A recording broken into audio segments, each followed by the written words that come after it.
அஸ்ஸலாமு அலைக்கும் வரஹ்மத்துல்லாஹி வபரகாத்துஹு. பெங்களூருவில் உள்ள மிகவும் பிரபலமான கல்லூரிகளில் ஒன்று செயின்ட் ஜோசப் கல்லூரி. இந்த கல்லூரியின் வளாகம் எப்போதும் ஒரு திருவிழா நடப்பது போலவே இருக்கும். ஆடம்பரமான கார்கள், விலையுயர்ந்த ஆடைகள், ட்ரெண்டியான கேஜெட்டுகள், சமூக வலைதளங்களில் 24 மணி நேரமும் பிரகாசிக்கும் மாணவர்கள், இங்கு எல்லாம் ஒரு ஃபேஷன் ஷோ போலத்தான். இந்த கல்லூரியில் படிக்க வருபவர்களில் பலர் செல்வந்தர்களின், பிரபலங்களின் குடும்பங்களைச் சேர்ந்தவர்கள். அங்குதான் நமது கதை தொடங்குகிறது. அனன்யா என்ற இளம்பெண் பெங்களூருவில் பிரபலமான ரியல் எஸ்டேட் தொழிலதிபரின் ஒரே மகள். அவளுடைய தந்தைக்கு அரசியலிலும் பெரும் செல்வாக்கு உண்டு. அனன்யாவின் வாழ்க்கை ஆடம்பரத்தின் ஒரு கண்காட்சி.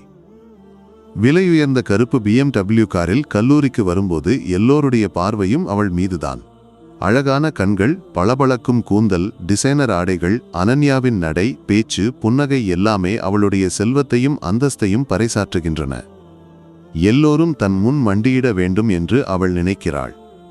பணமும் அந்தஸ்தும் மட்டுமே வாழ்க்கையில் முக்கியம் என்று அவள் நம்புகிறாள். கல்லூரியில் அவளை சுற்றி நிற்கவும் அவளை மகிழ்விக்கவும் பலர் போட்டியிடுவார்கள். அதே நாளில் அதே கல்லூரியின் வாசல் வழியாக மற்றொரு மாணவன் நுழைகிறான், விஷ்ணு. விஷ்ணுவின் உடை மிகவும் எளிமையானது. வெளிர் நிற டி-ஷர்ட், பழைய ஜீன்ஸ், ஒரு சாதாரண பை. ஆனால் அவனது முகத்தில் ஒரு அசாதாரணமான தன்னம்பிக்கை பிரகாசிக்கிறது. அவனது கண்களில் ஒரு இலக்கு உணர்வும் உறுதியும் தெரிகிறது. விஷ்ணுவுக்கு யாருடனும் அதிகம் பேச ஆர்வமில்லை.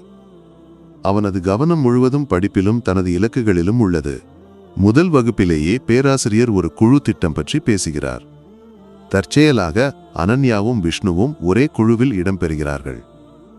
அனன்யா விஷ்ணுவை ஒரு சிறு புன்னகையுடன் பார்த்து, "நான் உன்னுடன் வேலை செய்ய வேண்டுமா?" என்று கேட்கிறாள். அவளது குரலில் ஒரு கேலி மறைந்திருக்கிறது. பின்னர் தன் நண்பரிடம், "இப்போது உதவித்தொகையில் வருபவர்களுக்கும் இங்கு சேர்க்கை கிடைக்குமா?" என்று கூறுகிறாள். விஷ்ணு ஒன்றும் பேசவில்லை. ஆனால் அமைதியாக, திட்டத்தின் கடைசி தேதி நெருங்குகிறது. நேரத்தை வீணாக்கக்கூடாது என்று கூறுகிறான். அவனது அமைதியான பதிலில் ஒரு ஆழம் இருக்கிறது. அது அனன்யாவை அசௌகரியப்படுத்துகிறது. எல்லோரும் தன் முன் பணிவு காட்டுவார்கள் என்று நினைத்த அனன்யாவுக்கு விஷ்ணுவின் இந்த அலட்சியம் தாங்க முடியவில்லை. அன்று முதல் அனன்யா விஷ்ணுவுக்கு தன் மேலாண்மையை காட்ட முடிவு செய்கிறாள். நூலகத்தில், உணவகத்தில், வகுப்பறையில், எல்லா இடங்களிலும் அவள் விஷ்ணுவின் உடைகள், வாழ்க்கை முறை குறித்து கேலி செய்ய தொடங்குகிறாள். ஒரு நாள் நூலகத்தில் விஷ்ணு பழைய புத்தகங்களை படித்துக் கொண்டிருக்கும்போது அனன்யா தன் நண்பர்களுடன் வந்து உரத்த குரலில், "பார், இந்த ஏழை பையன் இன்னும் புத்தகங்களில் வாழ்கிறான். ஒரு ஸ்மார்ட் போன் கூட வாங்க முடியவில்லை" என்று கூறுகிறாள். அவளது வார்த்தைகள் நூலகத்தில் எதிரொலிக்கின்றன. சிலர் சிரிக்கிறார்கள், சிலருக்கு அசௌகரியமாக இருக்கிறது. ஆனால் விஷ்ணு புத்தகத்திலிருந்து கண்களை எடுக்காமல் ஒரு சிறு புன்னகையுடன், "முக்கிய உள்ளடக்கம்தான், அதன் விலை அல்ல" என்று கூறுகிறான். இந்த பதில் அனன்யாவை மேலும் கோபப்படுத்துகிறது.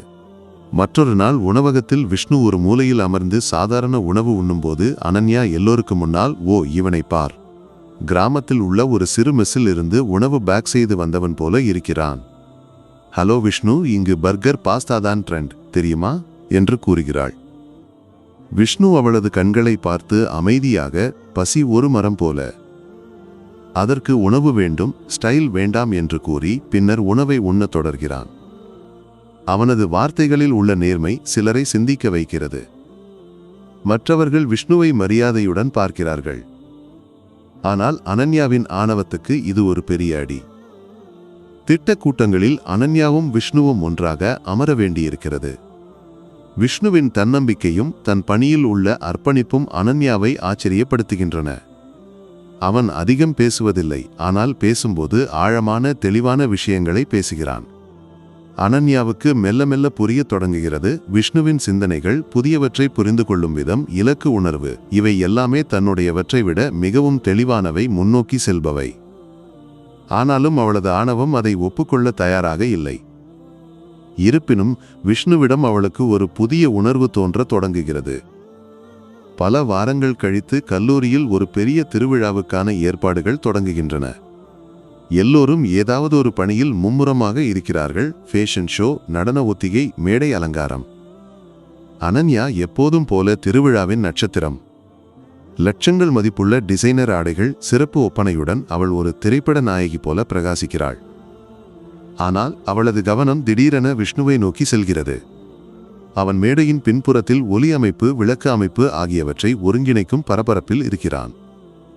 எல்லோருக்கும் வழிகாட்டுதல்கள் வழங்கும் விஷ்ணுவின் முகத்தில் ஒரு அமைதி இருக்கிறது. அனன்யா அவனை சிறிது நேரம் பார்த்து நிற்கிறாள். பின்னர் வழக்கம் போல ஒரு கேலியுடன் அவனிடம் செல்கிறாள். ஹலோ டெக்னீஷியன் சார், மேடையில் ஏற தைரியம் இல்லையா? பின்னால் ஒளிந்து வேலை செய்வதுதான் தெரியுமா? விஷ்ணு ஒரு சிறு புன்னகையுடன் அனன்யா சிலருக்கு மேடை வேறு என்று கூறுகிறான். இந்த வார்த்தைகள் அனன்யாவின் இதயத்தில் ஆழமாக பதிகின்றன. அவள் ஒரு கணம் உறைந்து நிற்கிறாள். செல்லும் வழியில் அவள் விஷ்ணுவை திரும்பி பார்க்கிறாள். அவனது கண்களில் ஒரு புதிய ஒளியை அவள் காண்கிறாள். இந்த நேரத்தில் பெங்களூருவில் ஒரு பெரிய ஏலம் நடக்க உள்ளது. அனன்யாவின் தந்தை ஒரு விலையுயர்ந்த ஓவியத்தை வாங்க விரும்புகிறார். ஏலத்தில் லட்சங்களும் கோடிகளும் போட்டியிடுகின்றன. திடீரென ஒரு குரல் எழுகிறது. 10 கோடி அரங்கம் அமைதியாகிறது. எல்லோருடைய முகத்திலும் அதிர்ச்சி. ஏல தொகுப்பாளர் கேட்கிறார், 10 கோடி ஐயா, இந்த ஓவியத்தை கல்லூரிக்கு தானமாக வழங்குகிறீர்களா? புரவலர் மேடை நோக்கி நடந்து வருகிறார். அது விஷ்ணு. அவன் மைக் எடுத்து, நான் விஷ்ணுராஜ், இந்தியாவின் மிகப்பெரிய தொழில்நுட்ப நிறுவனமான விஷன் டெக்னாலஜிஸின் தலைமை நிர்வாகி என்று கூறுகிறான். இந்த வெளிப்பாடு கல்லூரியை அதிர்ச்சிக்கு உள்ளாக்குகிறது. அனன்யாவுக்கு ஒன்றும் புரியவில்லை. விஷ்ணுவின் எளிய உடைகள், சாதாரண உணவு ஆகியவற்றை பார்த்து அவனை கேலி செய்தவள் இப்போது அவனது உண்மையான ஆளுமையை பார்த்து உடைந்து போகிறாள். விஷ்ணு ஒரு பில்லியனர் தொழில்நுட்ப ஐகான். கல்லூரியில் எல்லோரும் விஷ்ணுவை பற்றி பேசத் தொடங்குகிறார்கள். பெண்கள் அவனைச் சுற்றி கூடுகிறார்கள். ஆண்கள் அவனுடன் நட்பு புரிய முயல்கிறார்கள். ஆனால் அனன்யாவுக்கு ஏதோ பெரிய இழப்பு நேர்ந்தது போல உணர்கிறாள். விஷ்ணுவின் பெயர் கல்லூரி முழுவதும் எதிரொலிக்கிறது. யாரும் கவனிக்காத விஷ்ணு இப்போது எல்லோருடைய ஹீரோ. அனன்யாவுக்கு அமைதி இல்லை. விஷ்ணுவின் அமைதியான புன்னகை அவளை மேலும் அசௌகரியப்படுத்துகிறது. இறுதியாக ஒரு நாள் அவள் தைரியத்தை வரவழைத்து விஷ்ணுவிடம் செல்கிறாள். அவன் நூலகத்தில் தனியாக ஒரு புத்தகம் படித்துக் கொண்டிருக்கிறான்.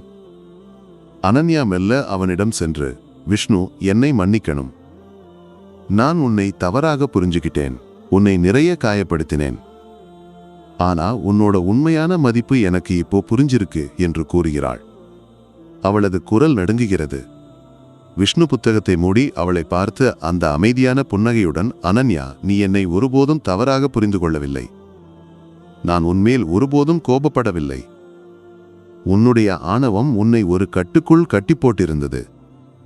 அதிலிருந்து நீ வெளியே வந்துவிட்டாய் என்று கூறுகிறான். அனன்யாவின் கண்கள் கலங்குகின்றன. முதல் முறையாக அவளுக்கு ஒரு பாரம் இறங்கியது போல உணர்கிறாள். அவள் விஷ்ணுவை உண்மையாக புரிந்து கொள்ள தொடங்குகிறாள். அவனது ஒவ்வொரு வார்த்தையும், மௌனமும் எளிமையும் அவளுக்கு சிறப்பானவையாக தோன்றுகின்றன. கல்லூரியில் ஒரு வணிக கண்டுபிடிப்பு போட்டி அறிவிக்கப்படுகிறது. வெற்றி பெறுபவர்களுக்கு விஷன் டெக்னாலஜிஸில் இன்டர்ன்ஷிப் மற்றும் உதவித்தொகை கிடைக்கும். அனன்யா தன் திறமையை நிரூபிக்க முடிவு செய்கிறாள். தன் தந்தையின் பெயர் மட்டுமல்ல, தனது திறமையே தனது மதிப்பு என்பதை நிரூபிக்க அவள் விரும்புகிறாள். இரவு பகல் பாராமல் அவள் கடினமாக உழைக்கிறாள். கர்நாடகாவின் கிராமங்களில் உள்ள குழந்தைகளுக்கு இலவச ஆன்லைன் கல்வி வழங்கும் ஒரு ஆஃபை அவள் வடிவமைக்கிறாள். பிரசன்டேஷன் நாளன்று அனன்யா மேடையில் நிற்கும்போது அவளது முகத்தில் ஒரு புதிய பிரகாசம் இருக்கிறது. அது ஆணவமல்ல, தன்னம்பிக்கை. அவள் கூறுகிறாள், இந்த திட்டம் எனக்கு ஒரு போட்டி மட்டுமல்ல, இது ஒரு கனவு. இந்த நாட்டில் எல்லோருக்கும் கல்வி கிடைக்க வேண்டும். ஒரு குழந்தை கூட பின்தங்கக்கூடாது. இந்த ஆப் ஒரு தொழில்நுட்பம் மட்டுமல்ல, ஒரு நம்பிக்கையின் வெளிச்சம். அரங்கம் முழுவதும் கைதட்டல்களுடன் எதிரொலிக்கிறது. விஷ்ணுவின் கண்களில் அவள் மீது உள்ள மரியாதை பிரகாசிக்கிறது. ஆனால் திடீரென மற்றொரு மாணவி சோனா மேடைக்கு வந்து, இந்த யோசனை என்னுடையது. அனன்யா என் திட்டத்தை திருடிவிட்டாள் என்று கூறுகிறாள். அரங்கம் அதிர்ச்சியில் உறைகிறது.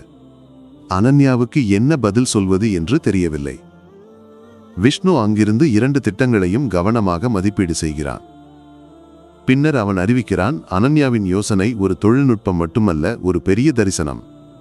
சோனாவின் குற்றச்சாட்டுக்கு ஆதாரம் இல்லை. இந்த போட்டியின் வெற்றியாளர் அனன்யா மேனன். அன்று மாலை கல்லூரி வளாகம் சூரிய அஸ்தமனத்தின் தங்க வெளிச்சத்தில் மூழ்கி நிற்கிறது. அனன்யா விஷ்ணுவின் முன் நின்று மெல்ல, விஷ்ணு, உன்னுடன் இருந்தபோது நான் நிறைய கற்றுக்கொண்டேன். என் சிந்தனைகளையும் உலகை பார்க்கும் விதத்தையும் நீ மாற்றிவிட்டாய். இதை எப்படி அழைப்பது என்று எனக்கு தெரியவில்லை. ஆனால் நான் உன்னை காதலிக்கிறேன் என்று கூறுகிறாள். விஷ்ணு அவளது கண்களை பார்த்து அவளது கையை பிடித்து, அனன்யா, முதல் நாள் முதல் நான் உன்னை கவனித்து வருகிறேன். உன் கண்களில் உள்ள மாற்றத்தை நான் நம்புகிறேன். காதல் இதயத்தில் இருந்து வருவது புறத்தோற்றத்திலிருந்து அல்ல. நானும் உன்னை காதலிக்கிறேன் என்று கூறுகிறான். அனன்யா விஷ்ணுவை கட்டிப்பிடிக்கிறாள். அந்த நொடியில் உலகம் முழுவதும் நிலை கொள்ளாமல் நிற்பது போல உணர்கிறது. ஒரு காலத்தில் ஆணவத்துடனும் கேலியுடனும் தொடங்கிய அவர்களின் உறவு இப்போது மரியாதையும் உண்மையான காதலும் நிறைந்த ஒரு அழகான கதையாக மாறியிருக்கிறது. உன் வாழ்க்கையில் இப்படி யாரையாவது தவறாக புரிந்து கொண்டிருக்கிறாயா? உன் வாழ்க்கையில் ஒரு விஷ்ணுவை பார்த்திருக்கிறாயா? உனது அனுபவங்களை பகிர்ந்து கொள். அதை பற்றி பேசலாம்.